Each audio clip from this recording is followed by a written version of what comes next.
Assalamualaikum warahmatullahi wabarakatuh. Sistem pernafasan. Perkenalkan nama anggota kelompok kami, Rizky Yuli Andini dengan NIM 2003511000003.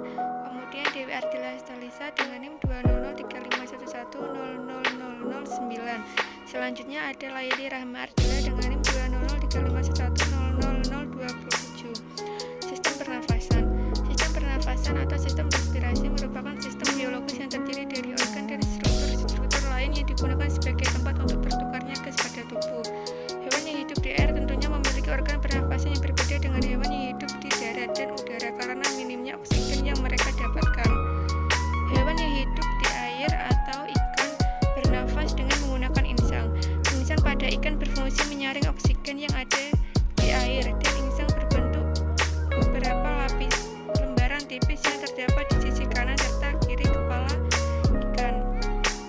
Saat ikan menarik napas, ikan akan membuka mulut dan menutup insang. Oksigen yang ada pada ikan akan masuk melewati mulut menuju insang yang kemudian diserap oleh pembuluh darah pada insang. Saat katup insang terbuka, ikan akan mengeluarkan karbon dioksida dan air.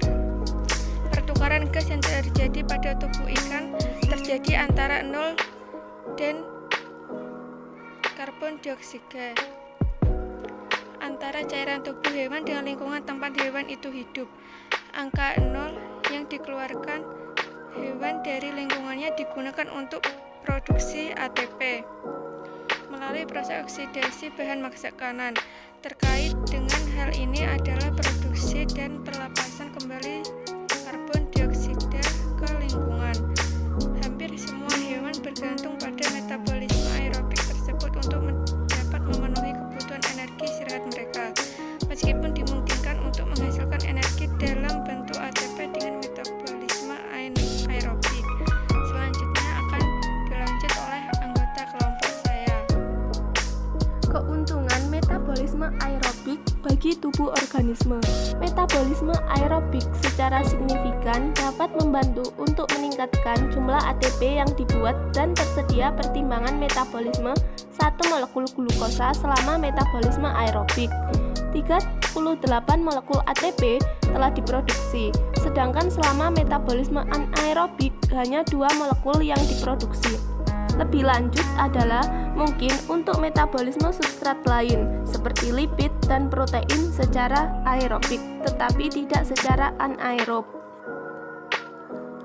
Organ pertukaran gas pada hewan air. 1. Berupa insang dan termasuk hasil dari permukaan tubuh yang sangat terlipat atau berbelit-belit untuk memaksimalkan luas permukaan yang tersedia untuk pertukaran gas, serta akan tertutup sekunder dalam struktur pelindung seperti rongga operkular pada ikan yang bertulang.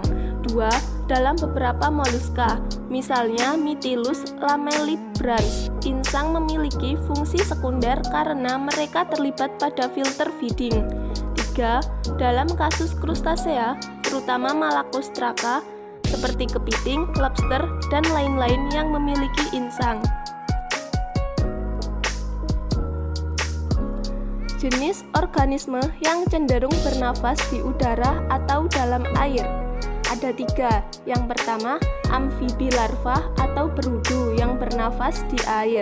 Kedua, amfibi dewasa yang bernafas di udara. Dan ketiga, belut biasa atau anguilla yang mampu menghirup udara dan air serta akan menghasilkan gas larut dalam air. Baik, saya akan melanjutkan dari rekan saya. Faktor yang mempengaruhi kandungan gas dalam air. Yang pertama, suhu dan adanya zat terlarut lainnya. Yang kedua, peningkatan suhu akan menurunkan jumlah gas terlarut dalam air. Misalnya ada pengurangan 40% dalam 0 dan kandungan air saat suhu meningkat dari 10 derajat Celcius sampai 30 derajat Celcius. Dengan cara yang sama, keberadaan zat terlarut dalam air juga menurunkan kandungan gas. Pada suhu yang sama, ada pengurangan 2-30% dalam jumlah 0 terlarut dalam air laut jika dibandingkan dengan air tawar.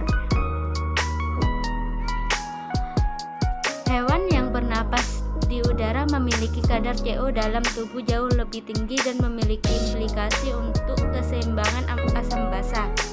Karena CO bersifat gas asam, air memiliki kapasitas thermal yang lebih tinggi daripada udara, yaitu air adalah penyerap panas yang efektif. Dan konsekuensinya adalah bahwa hewan air memiliki masalah yang luar biasa dalam hal termoregulasi. Karena setiap panas yang dihasilkan dengan cepat dibuang ke air. Sulit bagi hewan seperti itu untuk melakukan apapun selain menyesuaikan diri dengan suhu air di sekitarnya dan sebaliknya.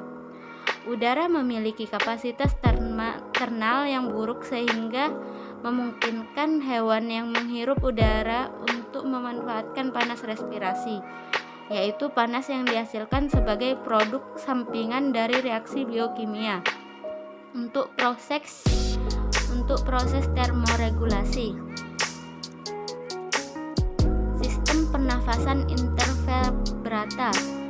Yang pertama, berupa paru-paru dan telah melakukan transisi ke cara hidup terestrial. Beberapa lebih berhasil daripada yang lain. Paru-paru telah berevolusi di beberapa kelas moluska, misalnya siput pulmonal. Paru-paru ditemukan di bagian belakang hewan tersebut di mana rongga mantel menyatu dengan bagian belakang hewan dan dapat ditutup ke atmosfer dengan penutupan pneumonostom. Kontrol ventilasi pernapasan harus dikontrol untuk memastikan bahwa konsentrasi gas yang memadai ada dalam cairan tubuh. Secara umum, organisme akuatik lebih responsif terhadap perubahan nol, sedangkan organisme terestrial lebih responsif terhadap perubahan CO2. Nol dan CO masing-masing adalah gas pembatas laju di lingkungan perairan dan terestrial. 2. Sistem pertukaran gas hewan darat diatur oleh perubahan CO, seperti halnya sistem kontrol yang memerlukan adanya sarana untuk mengukur parameter yang diperlukan, yaitu konsentrasi gas. Sarana untuk membandingkan tingkat gas yang sebenarnya dengan tingkat yang diinginkan, dan akhirnya terdapat beberapa cara untuk mengoreksi perbedaan. Respon terhadap peningkatan CO darah ini termasuk peningkatan laju pernapasan sehingga akan mengeluarkan kelebihan CO dan mengembalikan kadar CO darah ke nilai normalnya. Terima kasih. Apabila ada kurang lebihnya, saya mohon maaf sebesar-besarnya. Selanjutnya, apabila ada pertanyaan, kami persilahkan dengan membatasi 3 pertanyaan saja. Terima kasih. Baik, di sini juga ada 3 pertanyaan. Yang pertama, bagaimana cara ikan lele bernafas? Karena ikan lele memiliki labirin dan apa fungsi labirin? Yang kedua, bagaimana prinsip kerja insang ikan air tawar apabila berada di permukaan air laut? Dan dampak bagi ikan tersebut apa? Yang ketiga, jelaskan secara singkat mengenai proses pernafasan pada ikan. Yang akan dijawab oleh rekan saya, Layuli Rahma Ardila. Saya akan menjawab ketiga pertanyaan tersebut. Pertama, ikan lele dapat bernafas dengan menggunakan insang. Namun, ikan lele juga mempunyai alat pernafasan tambahan yang disebut labirin. Jadi, ikan lele termasuk ikan labirin atau anabantoidoi, yakni ikan yang mempunyai organ labirin dalam tubuhnya, sehingga membuatnya bisa mengambil oksigen secara langsung dari udara di atas permukaan air. Dengan adanya labirin, ikan bisa hidup dan bertahan di perairan yang miskin oksigen terlarut, asalkan di permukaan airnya ada udara bebas. Hal ini dikarenakan pada habitat alamnya suatu saat bisa terjadi kondisi di mana kandungan oksigen dalam air berkurang atau sedikit, sehingga ikan-ikan yang memiliki labirin ini bisa dengan mudah beradaptasi dengan berbagai kondisi air dan lingkungan serta memiliki daya tahan yang baik. Labirin pada ikan, terutama ikan lele, berfungsi berfungsi untuk membantu ikan mengambil oksigen langsung dari udara dan menyimpan cadangan oksigen, sehingga ikan dapat bertahan pada saat kadar oksigen rendah. Yang kedua, sebagian besar ikan memiliki cara kerja insang yang sama, di mana ketika mulut ikan menganga, mereka akan menciptakan aliran air yang mengalir di atas insang. Jaringan yang kemerahan akan menghisap oksigen dan mengeluarkan karbon dioksida seperti kapiler di alveoli manusia. Tetapi ketika ikan air tawar diletakkan pada permukaan ikan air laut atau air asin, maka memiliki prinsip kerja insang dengan cara bernafas sangat cepat, karena ikan air tawar sering tidak bisa bertahan hidup di air asin dengan tingkat salinitas air yang tinggi. Ikan air tawar tidak bisa bertahan hidup di air asin karena mereka akan menyerap garam yang juga ada dalam air asin dan akan mempengaruhi ginjal mereka. Ikan air tawar memiliki fungsi ginjal yang tidak dirancang untuk menyerap dan memproses garam dalam air, sehingga akan membuat ikan kehilangan banyak air dan tidak bisa bertahan hidup. Ikan air tawar tersebut ketika berada pada air laut akan mati, karena pada ikan air tawar memiliki sistem pernafasan pada insang yang tidak sama dengan ikan air asin, di mana ikan air asin akan banyak minum air laut dan sedikit mengeluarkan urin yang agak kental yang banyak mengandung garam. Sebaliknya, ikan air tawar akan sedikit minum dan banyak mengeluarkan urin. Jawaban yang ketiga yaitu ikan dapat bernafas dengan menggunakan insang, dan insang terletak di belakang rongga mulut dan ada di kedua sisi kepala ikan. Umumnya, alat pernafasan ini telah dilindungi tutup yang bentuknya seperti selaput atau rangka. Di dalam insang itu juga terdapat pembuluh darah halus yang membantu ikan untuk bernafas di dalam air. Pembuluh darah akan menyerap oksigen yang terkandung di dalam air. Selain itu, terdapat proses melepaskan karbon dioksida dari dalam darah.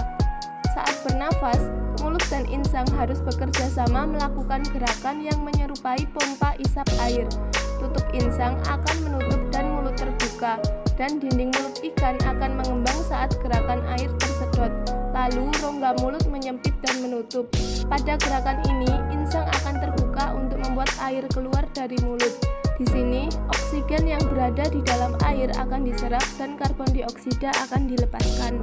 Sekian presentasi dari kelompok kami. Kurang lebihnya kami mohon maaf yang sebesar-besarnya. Wassalamualaikum warahmatullahi wabarakatuh.